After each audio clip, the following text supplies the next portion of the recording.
Hello నమస్తే, నేను journalist YNR. Prashanth Kishore Andhra Pradesh రాష్ట్రానికి వచ్చారు. టీడీపీ అధినేతతో సమావేశమయ్యారు.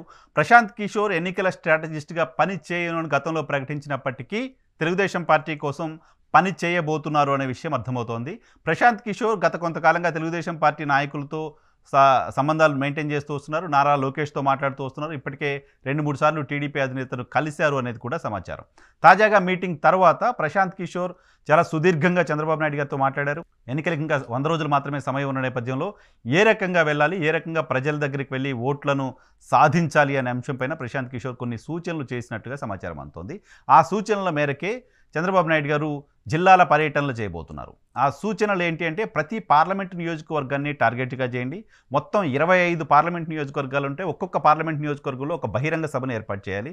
ఏర్పాటు చేయడం ద్వారా ఆ నియోజకవర్గంలో 7 నియోజకవర్గాలకు సంబంధించి, ప్రతి పార్లమెంట్కు 7 అసెంబ్లీ నియోజకవర్గాలు ఉంటాయి కాబట్టి ఆ 7 అసెంబ్లీ నియోజకవర్గాలకు సంబంధించిన క్యాడరు, నాయకత్వం, ప్రజలందరినీ కూడా యాక్టివ్ చేసినట్లు అవుతుంది అనేది ప్రశాంత్ కిషోర్ ఇచ్చిన సలహాగా కనపడుతోంది.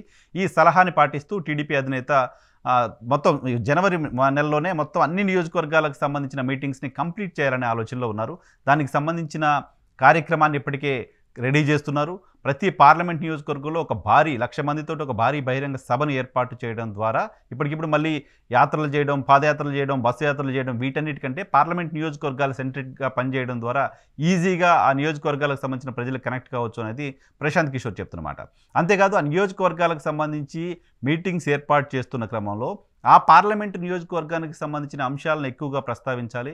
అక్కడ స్థానికంగా ఉన్న అంశాలను ఎక్కువగా ప్రస్తావించడం ద్వారా అక్కడ ప్రజలకు సంబంధించిన ఇష్యూస్ని ఏ రకంగా తాము అధికారంలోకి వస్తే అడ్రస్ చేస్తాము, ఏ రకంగా వాటిని సాల్వ్ చేస్తామనే విషయాన్ని అక్కడ ప్రజలకు చెప్పాల్సిన అవసరం ఉంటుంది అని ప్రశాంత్ కిషోర్ చెప్పినట్లుగా సమాచారం అందుతోంది. దీనిలో భాగంగానే టీడీపీ అధినేత పార్లమెంటు నియోజకవర్గాల కేంద్రంగా సభలు పెట్టబోతున్నారు. ఈ సభలు పెట్టడంతో పాటు మరొక సలహా ప్రశాంత్ కిషోర్ ఇచ్చినట్లుగా ప్రచారం జరుగుతోంది. ఏంటి అంటే, ఈ సభల్లో కనీసం 1/2 డజన్ సభల్లో పవన్ కళ్యాణ్ కూడా పాల్గొనాలి అని. ఈ సభలు కేవలం తెలుగుదేశం పార్టీ సభలుగా మాత్రమే ఉండకూడదు అని, ఈ సభలు జనసేన, టీడీపీ ఉమ్మడి సభలుగా ఉండాల్సిన అవసరం ఉంది అని, జనసేన అధినేతను కనీసం ఒక 1/2 డజన్ సభలకైనా తీసుకురాగలిగితే, వాళ్ళిద్దరూ కలిసి ఆ సభల్లో అడ్రస్ చేయగలిగితే, వాళ్ళిద్దరూ కలిసి ఆ సభల ద్వారా ప్రజలకు సందేశాన్ని ఇవ్వగలిగితే ఎక్కువ ఇంపాక్ట్ ఉంటుంది అనేది ప్రశాంత్ కిషోర్ యాక్షన్ ఫార్ములా, ఆయన చెప్పిన మాట. సో దానిలో భాగంగా మొత్తం అన్ని పార్లమెంట్లో ఏ పార్లమెంట్ నుంచి ముందు మొదలుపెట్టాలి, ఏ పార్లమెంట్లో ముగించాలి అనే అంశంపైన కూడా పార్టీ కసరత్తు చేస్తోంది. పవన్ కళ్యాణ్ అటెండ్ చేసే 6, 7 మీటింగ్స్ ఎక్కడ ఉండాలనే దానిపైన కూడా వాళ్ళు ప్రస్తుతం చర్చించుకుంటున్నారు. రాయలసీమకు సంబంధించిన 1-2 చోట్ల, ఉత్తరాంధ్రకు సంబంధించిన 1-2 చోట్ల, ఎలాగూ కోస్టల్ జిల్లాలకు సంబంధించి ఇప్పటికే 1-2 మీటింగ్స్ జరుగుతున్న నేపథ్యంలో, విశాఖపట్నంలో మీటింగ్ జరిగింది, గుంటూరు, కృష్ణాలో కూడా తొందరలో మీటింగ్ పెట్టబోతున్నట్టుగా సమాచారం వస్తున్న నేపథ్యంలో, సో ఇక్కడ జరిగే మీటింగ్లో కూడా పవన్ కళ్యాణ్తో పార్టిసిపేట్ చేసేలా చేయాలి అనేది యాక్షన్ ప్లాన్గా కనపడుతుంది. మిగతా అన్ని చోట్ల కేవలం చంద్రబాబు నాయుడు గారు మాత్రమే వెళ్ళి అడ్రస్ చేస్తారు.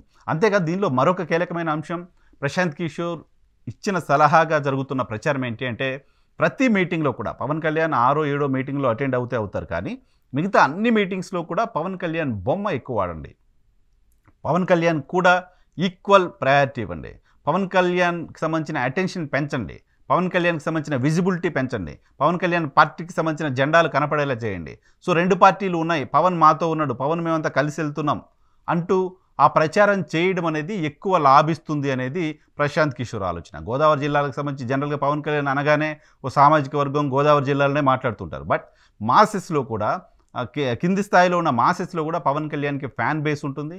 ఆ ఫ్యాన్ బేస్ కులాలకు అతీతంగా, మతాలకు అతీతంగా ఉంటుంది.